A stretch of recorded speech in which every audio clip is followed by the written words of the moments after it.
Assalamualaikum warahmatullahi wabarakatuh. Perkenalkan, nama saya Reza Purnama Putra dari PT Sinergi Gula Nusantara. Pada kesempatan kali ini saya akan menyampaikan video segmen modul manajemen bisnis dengan topik Basic Problem Solving and Decision Making. Making decision is a fundamental life skill. Setiap manusia selalu dihadapkan pada keharusan mengambil keputusan baik dalam kehidupan pribadi maupun sosialnya, termasuk dalam pekerjaan. Decision making adalah suatu proses memilih alternatif terbaik dari serangkaian alternatif keputusan untuk mencapai hasil yang diinginkan.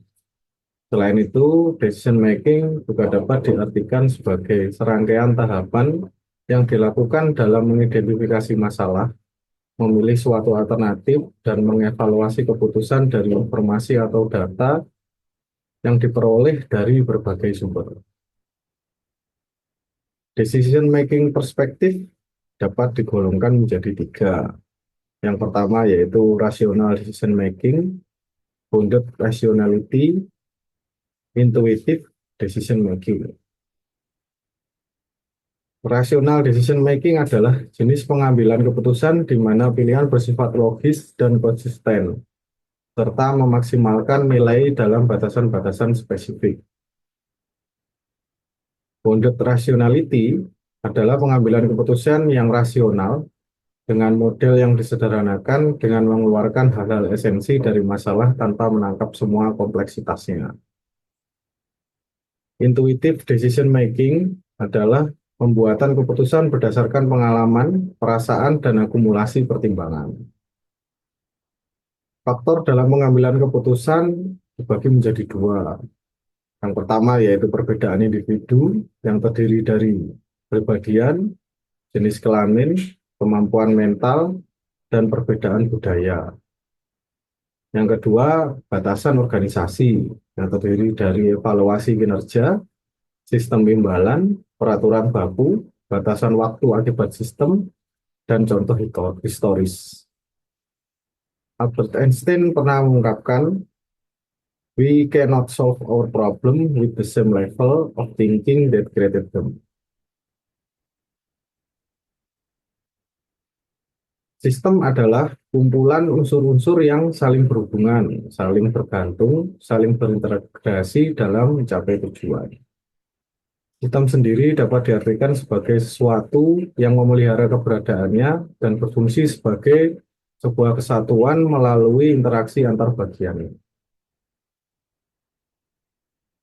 Berpikir secara sistematis dapat diinterpretasikan menjadi tiga. Yang pertama yaitu disiplin melihat fenomena secara keseluruhan dan menekankan kepada kerangka berpikir berkaitan. Yang kedua, cara pandang yang berfokus kepada pola perubahan, sehingga tidak melihat sesuatu fenomena yang statis. Berpikir secara sistematis dapat digunakan sebagai alat analisis untuk memahami suatu organisasi seperti perusahaan, pemerintahan, ekonomi, politik, sosial, dan ekologi, sehingga memberikan kemampuan manusia untuk melihat permasalahan yang kompleks. Good problem solver terdiri dari 10 hal. Yang pertama yaitu bersikap objektif, berpikir analitis, berpikir kreatif, memiliki komitmen dan ketekunan, memiliki keingintahuan, memiliki keberanian, memiliki antusiasme, memiliki kesabaran, memiliki kewaspadaan, dan memiliki sense of adventure. Four steps problem solving. Yang pertama yaitu identifikasi masalah.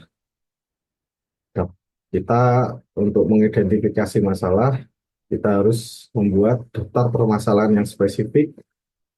Setelah itu, prioritas masalah dari daftar tersebut. Yang kedua, analisis sebab dari permasalahan yang paling relevan. Yang ketiga, membuat alternatif solusi dan memilih solusi terbaik. Yang keempat, rencana tindakan dan persoalan potensial. Langkah mendefinisikan masalah dapat diklasifikasikan menjadi tiga. Yang pertama yaitu identifikasi masalah, yang kedua menetapkan prioritas masalah, yang ketiga merumuskan pernyataan masalah. Langkah analisis penyebab masalah dapat diidentifikasikan menjadi tiga juga. Yang pertama yaitu identifikasi sebab yang mungkin dengan cara membuat hipotesis penyebab masalah. Yang kedua, analisis penyebab masalah dengan cara menguji hipotesis penyebab masalah. Yang ketiga, yaitu mengidentifikasi akar penyebab masalah sesungguhnya dengan cara menentukan akar penyebab masalah yang paling dominan. Tools analisis penyebab masalah terdiri dari empat. Yang pertama yaitu Fishbone atau Ishikawa. Yang kedua Pareto. Yang ketiga Five Why. Dan yang keempat survei atau penelitian. Langkah menghasilkan solusi. Yang pertama dengan cara mengembangkan alternatif solusi. Dengan cara mengidentifikasi berbagai alternatif solusi dengan berbagai metode seperti brainstorming atau scramble. Yang kedua yaitu memilih solusi terbaik dengan cara berbagai alternatif solusi dipilih solusi terbaik mengacu pada sasaran, pembatas pilihan, dan nilai menggunakan kriteria keinginan. Mengembangkan alternatif solusi. Beberapa metode yang dapat digunakan untuk mengembangkan alternatif solusi yaitu brainstorming dan juga Osborne checklist atau scamper. Kriteria pemilihan solusi. Kriteria pemilihan solusi terdiri dari yang pertama kriteria mutlak. Jika tidak terpenuhi, tujuan tidak tercapai. Terukur atau batasan jelas, realistis. Kemudian yang kedua yaitu kriteria keinginan. Jika dipenuhi, menambah nilai alternatif, dikembangkan dari sasaran mutlak atau independen. Metode pemilihan solusi. Terdapat beberapa metode pemilihan alternatif solusi, antara lain satu, metode pemetaan alternatif solusi. Yang kedua, metode matrik perbandingan kuantitatif. Rencana tindakan. Rencana tindakan berisikan detail rencana kegiatan untuk merealisasikan solusi terpilih. Hal-hal yang dituangkan di dalam rencana tindakan adalah sebagai berikut: solusi terpilih dan sasaran atas solusi tersebut. Contoh rencana tindakan dapat diisikan dalam tabel berikut. Proses analisis persoalan potensial. Yang pertama, dengan cara identifikasi persoalan potensial, yaitu proses mengidentifikasi kemungkinan penyimpangan yang terjadi.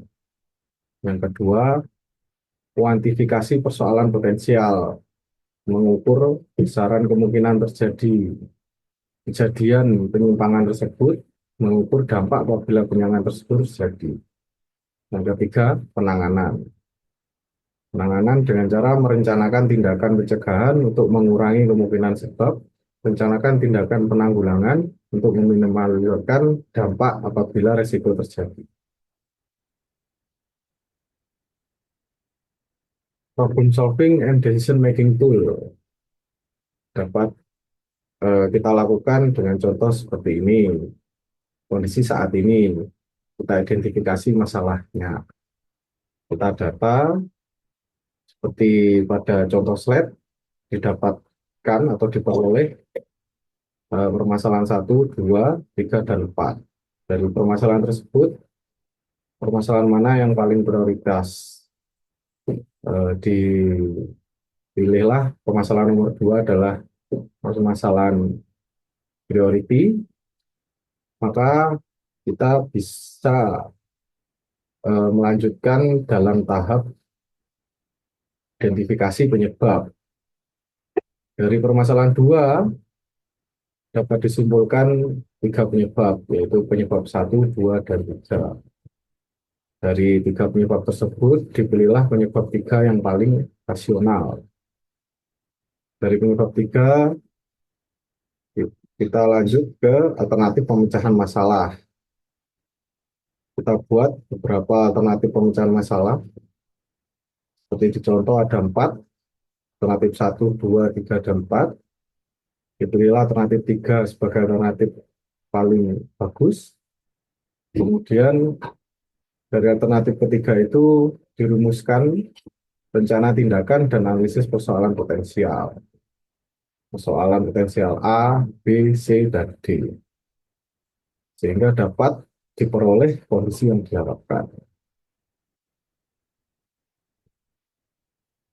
Sekian presentasi kami tentang modul manajemen bisnis dengan topik Basic Decision Making and Problem Solving. Terima kasih atas perhatiannya. Assalamualaikum warahmatullahi wabarakatuh.